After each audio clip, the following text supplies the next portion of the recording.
Hola, te habla el profesor Guillermo Ugarte. Estoy con Roselyn, que es una venezolanísima. Roselyn Este hijo de quién es, de ella. lleva 3 años en el país, que es la situación de muchos extranjeros que tienen 2, 3 años, incluso gente que lleva 1 año y menos tiempo en Chile, ¿cierto? Ahora, perdón, es que me desconcentré porque mis dos asistentes están hablando ahí y los hombres hacemos una cosa a la vez, las mujeres hacen 2 o 3 cosas a la vez, pero los hombres nos cuesta un poquito más. Entonces decía que Roselyn tiene 3 años en Chile y le estoy preguntando en esta asesoría migratoria si hizo la carta al subsecretario del Interior y me dice sí, la tengo lista, me la hicieron y falta la supervisión de una persona experta o alguien que entienda el tema para ver si está bien hecha, está mal hecha, le falta algo, etc. ¿Sabes qué? Siempre, o la mayoría de las veces, la gente me pide que yo le haga la carta al subsecretario y para eso yo cobro, como todas las personas cobran, pero en este último tiempo me ha tocado mucha gente en donde hay asesores migratorios que le han cobrado 300, 500.000 pesos, 250.000 pesos por una carta al subsecretario. Yo voy a aclarar varias cosas ahora, Roselyn, para que entienda. Primero, la carta al subsecretario del Interior, le llamamos carta al subsecretario porque la ley de migración dice funciones de la subsecretaría del Interior.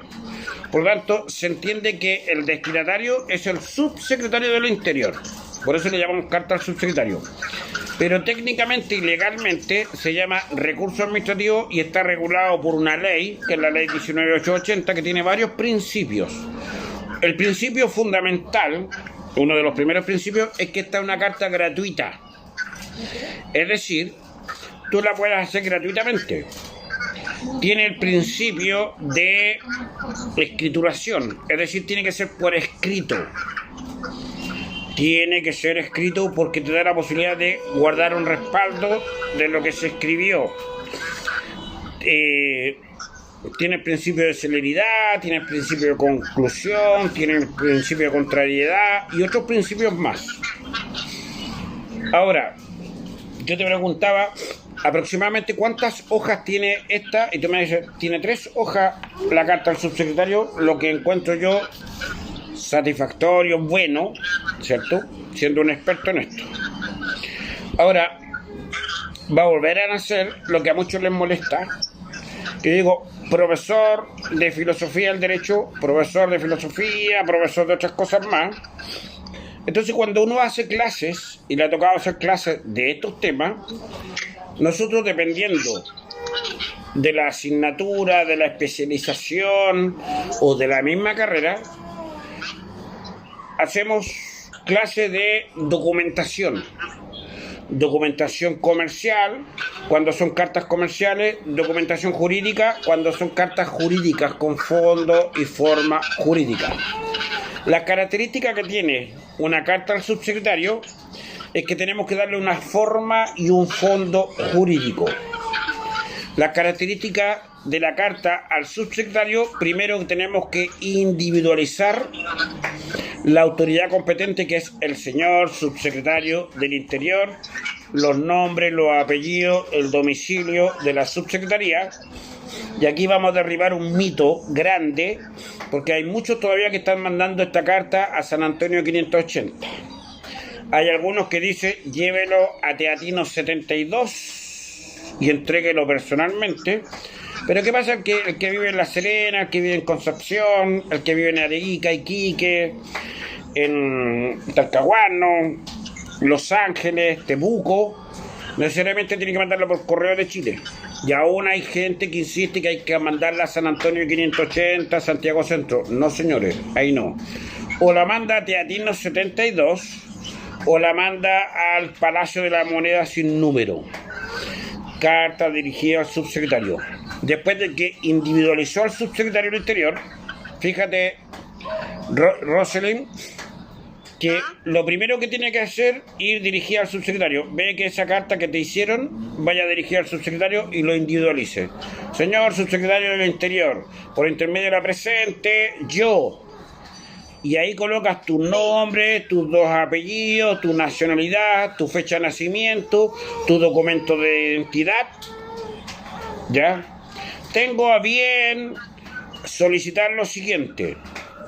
Y en el solicitar lo siguiente viene la presentación y la elaboración del texto donde tú vas a acogerte al artículo 155 de la ley 21.325 y lo nombras. Artículo 155, ley 21.325, numeral 8. Disponer en concordancia con los objetivos de las políticas nacional y la ley de inmigración y extranjería el establecimiento de mecanismos de regularización. Por lo tanto, solicita a usted que establezca una regularización extraordinaria para mi caso, para mi persona, que a continuación expondré. También me acojo al numeral 8 del artículo 155, solicito una visa por razones humanitarias, donde expondré las razones humanitarias. Ya. Después de eso, hay que hablar del artículo 7 de la ley 21.25, que el artículo 7 dice o mandató al Estado de Chile a promover una regularización de los extranjeros que se encuentran en condición migratoria irregular.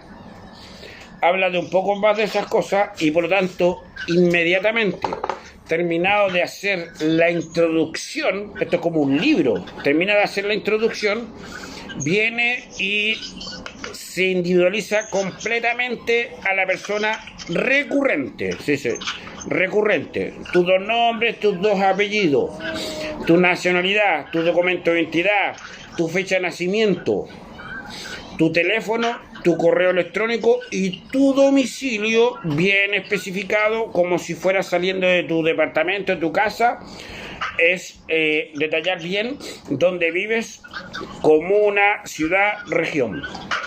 Después que te individualizas tú, vienen los antecedentes de hecho, le colocas título, antecedentes de hecho.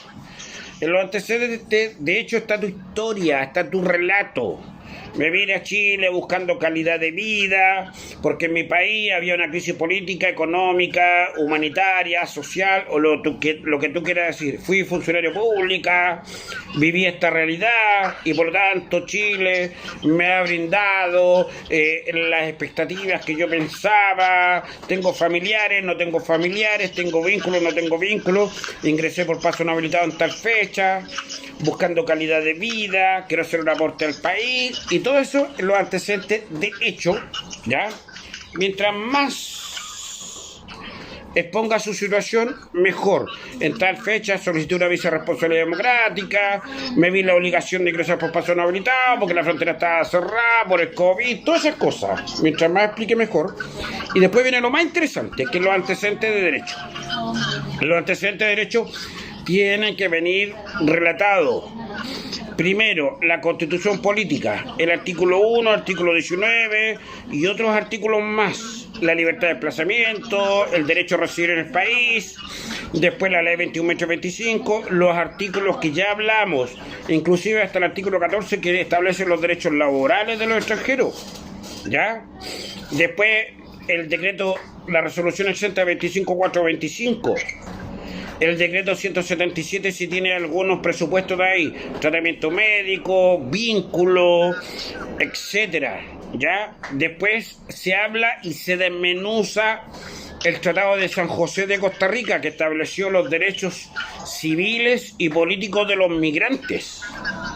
¿Te fijas? Entonces ya ahí con todo esto tenemos 6, 7 hojas. Entonces por eso que es importante hacerlo. Porque este habla solo del artículo 8, el artículo 9, el artículo 69. No, el 8 y el 9 es del artículo, el numeral del artículo 155, y el artículo 69 son de las sanciones que tiene la autoridad del Estado para aplicar con los migrantes, el artículo 69. Entonces, le falta pues. Hay que potenciar eso. Le falta mucho. Porque tiene solo artículo 155, número 9, y el 69 de la ley 21, 325. Sí, pues la ley 21, 25, la ley de inmigración. Bueno, si usted quiere hacer la carta al subsecretario conmigo, escríbame. Si usted quiere hacerla solito, este video...